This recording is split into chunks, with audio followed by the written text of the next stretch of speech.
find myself in the situations like that probably several times a week.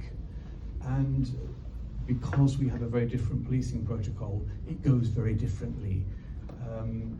Riot shields, batons, sometimes pepper spray, that's about all that the police will ever use.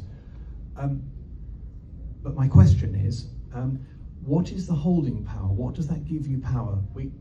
What I'm comparing it with is we have something called a Section 135, where a magistrate will give us permission to break down a door or go in with the police.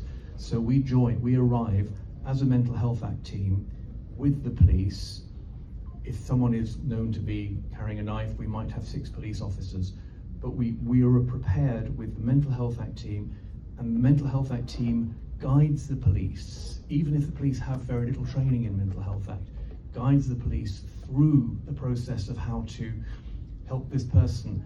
If the person is holding a knife, scissors, which they do, then they will go in with riot shields and Kevlar vests, and they will restrain and handcuff the patient. And then the decision would be whether we would take them to a place of safety to assess them or assess them there and then.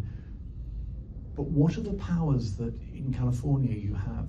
What does the holding power mean? Does it mean you have no right to take someone? Because our Mental Health Act means that the police support us to enact those holding powers. Dr. Cho to answer. I think that's what is intended in California. That's the way it should be, but many times it doesn't. As you can see in this slide, there was very confusing instructions. The supervisor later stated it was her first day on the job, and they should have been there to help the patient get, the help you need, get onto the gurney and get hospitalized, but, that's not what happened.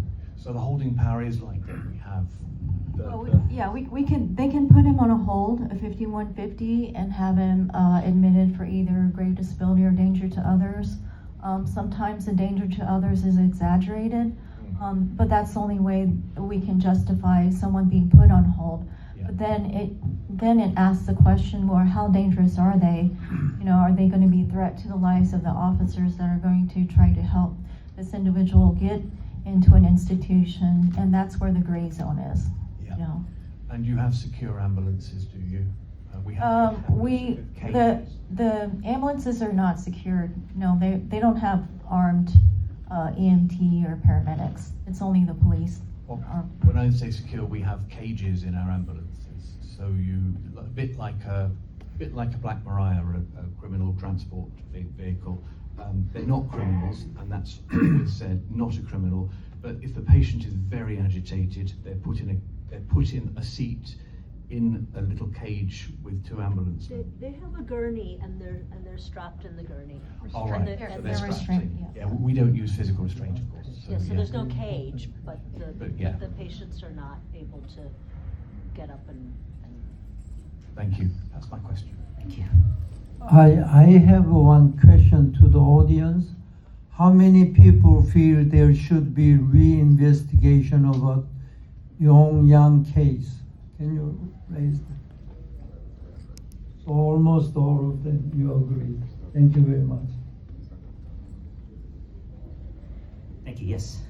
Question. Sorry, I wanted to say thank you for speaking on such a very important topic, especially with how much it affects families all over the country. And to the Yang family, my condolences on what happened. It's very unjust. One thing that I was reading about recently, the Supreme Court just they made a decision on a case, I think it was Barnes versus Felix, which sort of changed the context in which they, when judges or when the courts are looking at the context of excessive force in police, they are supposed to consider, it widens the scope as opposed to looking at just the immediate threat in the moment. They're supposed to look at the context of the whole situation. And I'm wondering if with that decision, do you think that with this change, this would kind of change how a lot of these cases and these decisions will make, while it doesn't necessarily, reverse the tragedy, maybe having some sort of accountability for when this excessive force happens and people die because of excessive police force. I'm wondering if you all have any thoughts or like about this decision and how it may kind of change this for people in the future who have these police encounters.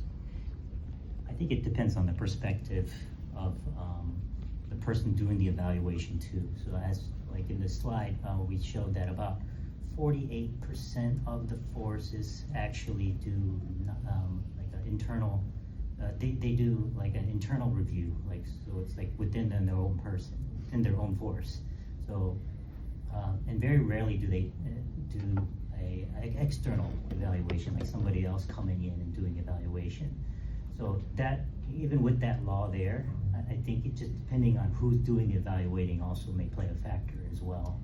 And that's why we're getting sort of like a random results or outcomes and determining like, well,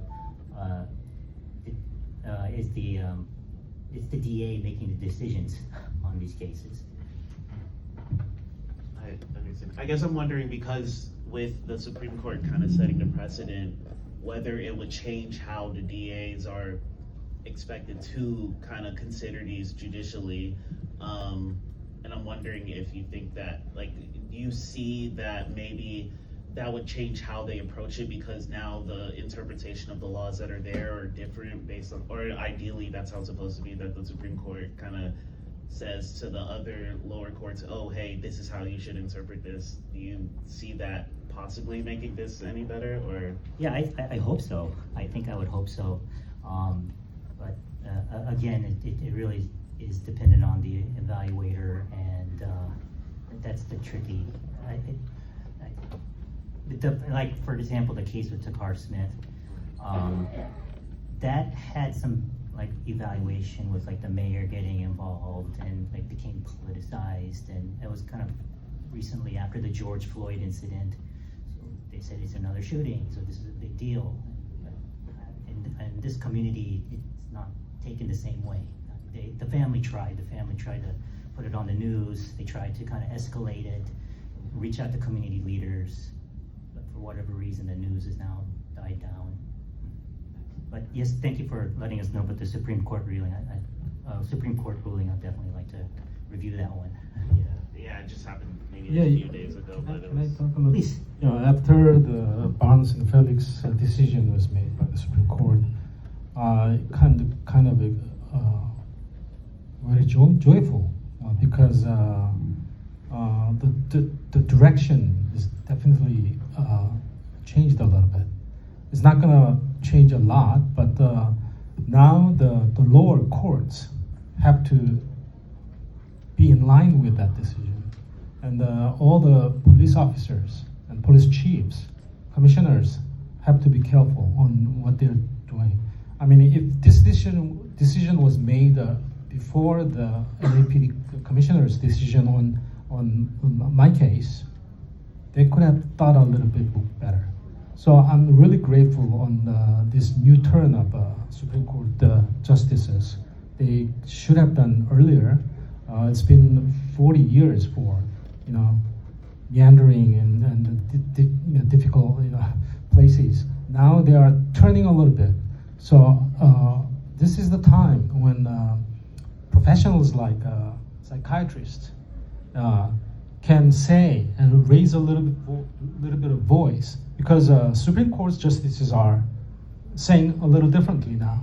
So if you talk more for the patients, people will listen now, and then policemen will change a little bit, because even though all the public are trying to do something to help patients, policemen, their mentality is fixed for 150 years. It's not easy to change. They will shoot and think later. So in order to change a little bit to help the patients and also public, we have to raise voices. I really appreciate your point.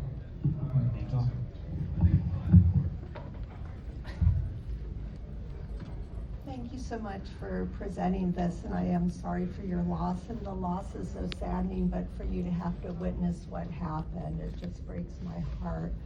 But this is focusing a lot more on the police response, but I think, has there been an investigation as to the mental health team response? Because my understanding, if there is a mental health provider at the scene, the police are supposed to maintain safety, and it's that mental health provider's role to try to de-escalate and to call 911 if he needs support and feels unsafe, but not to engage. I really think that needs to be investigated. What is the protocol, and what is the role of the mental health person who arrived to try to de-escalate and assess the situation? Because listening to the video and his call to 911 made it sound like it was a dangerous situation. If that was a misperception, and if he wasn't trying to engage the patient, I really think that needs to be evaluated. I'll let Dr. Yang. Completely agree with that. Thank you. Yes, I agree. The DMH clinician who was evaluating him didn't do a very good job. And they just deflected completely to law enforcement without trying to engage the client or de-escalate or do anything. And did they have a review? I mean, usually when things go wrong, you have a review so you can learn from it. I think the DMH is not responding at this point.